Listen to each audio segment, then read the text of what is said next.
বেগম রোকেয়া বিশ্ববিদ্যালয়ের বঙ্গবন্ধু শেখ মুজিবুর রহমান হলে ছাত্রলীগের দখল করা রুমগুলো তল্লাশি চালিয়ে বিপুল পরিমাণ দেশীয় অস্ত্র ও মদের বোতল উদ্ধার করা হয়েছে। বুধবার ছাত্রলীগের রুমগুলোতে অস্ত্র আছে সন্দেহে অনিরাপদ বোধ করে তল্লাশি চালানোর দাবি তোলেন শিক্ষার্থীরা। পরে রাত 10:30টায় হল প্রশাসন, বিশ্ববিদ্যালয় প্রশাসন ও আনসার সদস্যরা ছাত্রলীগের দখল করা রুমগুলো তল্লাশি করেন। এ সময় রুমগুলো থেকে বিভিন্ন প্রকার দেশীয় অস্ত্র ও মদের বোতল পাওয়া যায়।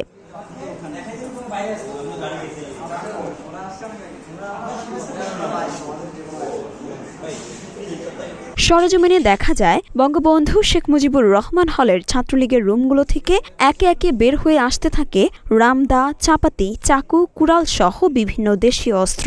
এছাড়া বিপুল পরিমাণ রড, পাইপ, বিদেশি মদের বোতল পাওয়া গেছে। অভিযান শেষে উদ্ধারকৃত অস্ত্র বিশ্ববিদ্যালয় প্রশাসনের জিম্মায় রাখা হয়। পরে সেগুলো পুলিশের কাছে হস্তান্তর করা হয়। মরিয়ম মিম, ঢাকা পোস্ট।